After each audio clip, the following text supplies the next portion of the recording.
Exam दौर channel पर स्वागत है। लाइक करें हमारी वीडियोज़ को और साथ ही सब्सक्राइब करें और बेल आइकन को दबाएं ताकि आपको नए नए वीडियोज़ मिलते रहें।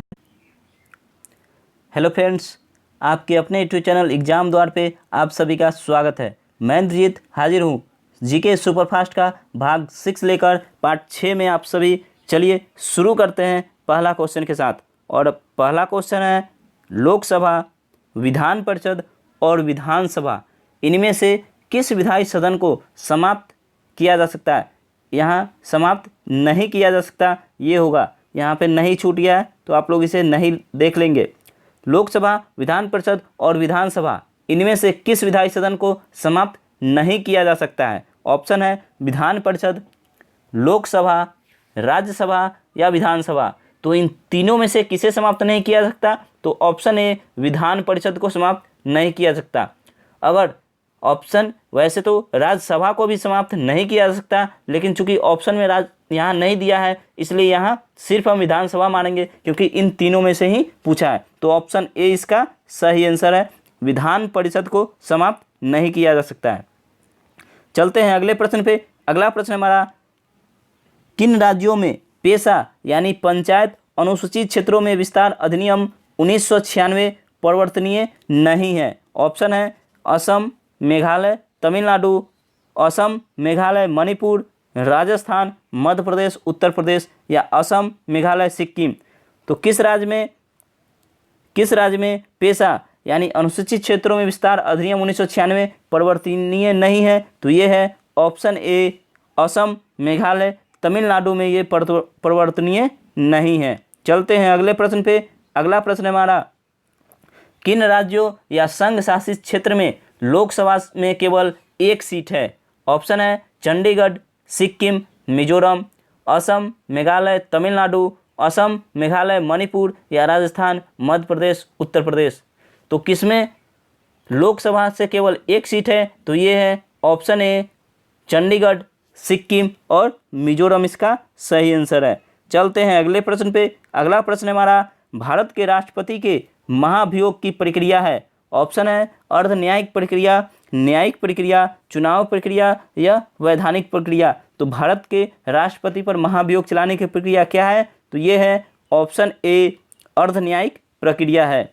चलते हैं अगले प्रश्न पे। अगला प्रश्न है हमारा, राजस्थान राज्य में 30 जून 2016 तक कितनी बार राष्ट्रपति शासन लागू किया गया है? इसके ऑप्शन है 4 बार, 5 बार, 6 बार या 8 बार। तो इसका सही आंसर होगा ऑप्शन ए 4 बार। चलते हैं अगले प्रश्न पे। अगला प्रश्न है हमारा, वर्ष 1952 के परिसीमन आयोग ने राजस्थान विधानसभा की सदस्य संख्या कितनी निर्धारित की थी? इसके ऑप्शन है 160, 150, 140 या 250। इसका सही आंसर होगा ऑप्शन ए 160। चलते हैं अगले प्रश्न पे। अगला प्रश्न हमारा, राजस्थान के राज्यपाल के रूप में कल्याण सिंह की नियुक्ति के पूर्व कौन राज्य के कार्यवाहक राज्यपाल थे? ऑप्शन है राम नाईक, मोहन नाईक, राजा राम राय या मोहन सिंह। तो कल्याण सिंह की नियुक्ति के पूर्व वहाँ के राज्यपाल कौन थे? तो वो थे ऑप्शन ए राम नाईक। चलते हैं अगले प्रश्न पे।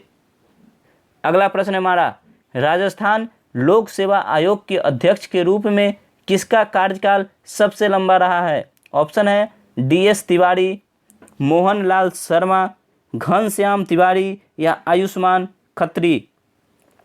तो राजस्थान लोक सेवा आयोग के अध्यक्ष के रूप में किसका कार्यकाल सबसे लंबा रहा है? तो ये रहा है ऑप्शन ए DS तिवारी का। चलते हैं अगले प्रश्न पे। अगला प्रश्न है हमारा, जिला आयोजन समिति में निर्वाचित व पदेन सदस्य कितने होते हैं? और इसके ऑप्शन है 20 और 3, 4 और 10 और 4, 30 और 5, 40 और 6। तो जिला आयोजन समिति में निर्वाचित 20 व पदेन 3 सदस्य होते हैं, यानी ऑप्शन ए इसका सही आंसर है। बी 20 और 3, ऑप्शन ए इसका सही आंसर है। चलते हैं अगले प्रश्न पे। राजस्थान के राज्यपाल किसके कुलाधिपति होते हैं? ऑप्शन है सभी राज्य विश्वविद्यालयों के, विधानसभा द्वारा चुने गए सदस्य, विधान परिषद द्वारा चुने गए सदस्य या सभी राज्य विश्वविद्यालयों के प्रधानाध्यापक। तो राजस्थान के राज्यपाल किसके कुलाधिपति होते हैं? तो ये होते हैं ऑप्शन ए सभी राज्य विश्वविद्यालयों के। ऑप्शन ए इसका सही आंसर है। अगला क्वेश्चन है राजस्थान सूचना आयोग का गठन कब हुआ था? इसके ऑप्शन है 18 अप्रैल 2006, 28 अप्रैल 2006, 8 अप्रैल 2006 या 10 अप्रैल 2006। तो राजस्थान सूचना आयोग का गठन ऑप्शन ए 18 अप्रैल 2006 को किया गया था। चलते हैं अगले प्रश्न पे। अगला प्रश्न है हमारा राज्य स्तर पर लोक आयुक्त की नियुक्ति की सर्वप्रथम अनुशंसा किसने की थी? इसके ऑप्शन है भारत का प्रशासनिक सुधार आयोग 1966 से 70, प्रशासनिक आयोग आयकर आयोग, प्रशासनिक न्यायिक आयोग या प्रशासनिक सेवा कर आयोग। तो राज्य स्तर पर लोक आयुक्त की नियुक्ति की अनुशंसा सर्वप्रथम किसने की थी? तो ये की थी ऑप्शन ए भारत का प्रशासनिक सुधार आयोग, यानी ऑप्शन ए इसका सही आंसर है।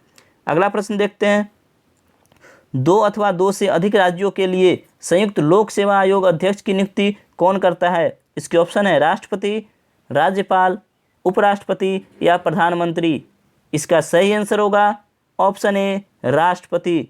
2 अथवा 2 से अधिक राज्यों के लिए संयुक्त लोक सेवा आयोग अध्यक्ष की नियुक्ति कौन करता है? तो ये करता है राष्ट्रपति करते हैं। चलते हैं अगले प्रश्न पे। अगला प्रश्न हमारा राजस्थान विधानसभा के इतिहास में 30 जून 2016 तक कितनी बार विश्वास प्रस्ताव प्रस्तुत हुआ और उस पर चर्चा हुई? ऑप्शन है 4 बार, 5 बार, 7 बार या 8 बार। तो इसका सही आंसर होगा ऑप्शन ए 4 बार। चलते हैं अगले प्रश्न पे। अगला प्रश्न हमारा राजस्थान का राज्य निर्वाचन आयोग है क्या है? एक संवैधानिक संस्था, एक न्यायिक संस्था, एक वैधानिक संस्था या एक कर संस्था। तो राजस्थान का राज्य निर्वाचन आयोग एक संवैधानिक संस्था है, यानी ऑप्शन ए इसका सही आंसर हो जाएगा। अगला प्रश्न है वर्ष 2015 तक राजस्थान में पंचायती राज संस्थाओं के लिए कितनी बार चुनाव आयोजित किए गए हैं? ऑप्शन है 10 बार, 20 बार, 30 बार या 15 बार। इसका सही आंसर होगा option A 10 bar. Option A इसका सही आंसर हो जाएगा। अगला प्रश्न है उपभोक्ता कीमत सूचकांक पर आधारित मुद्रास्फीति की दर कब बढ़ती है?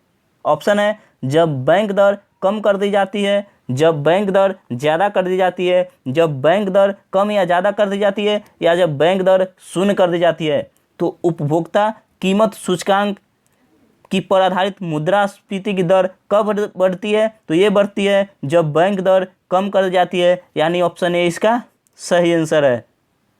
चलते हैं अगले प्रश्न पे। अगला प्रश्न हमारा भारत में बेरोजगारी और गरीबी के अनुमान किस पर आधारित है? ऑप्शन है NSSO के परिवार के उपभोग व्यय के सर्वे पर या NSSO के परिवारों के उपभोग व्यय के सर्वे पर या NSSO के परिवारों के आय और व्यय के सर्वे पर या NSSO के परिवारों की जनसंख्या के सर्वे पे। तो इसका सही आंसर हो जाएगा ऑप्शन ए NSSO के परिवारों के उपभोग व्यय के सर्वे पर आधारित है भारत में बेरोजगारी और गरीबी का अनुमान। चलते हैं अगले प्रश्न पे। अगला प्रश्न है हमारा प्रश्न नंबर 19।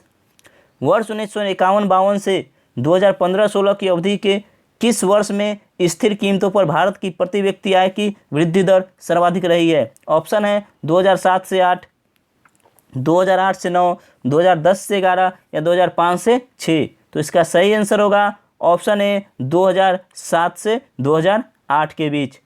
चलते हैं अगले प्रश्न पे और ये हमारा आज का अंतिम प्रश्न होगा जीके सुपरफास्ट भाग 6 का ये अंतिम क्वेश्चन होगा।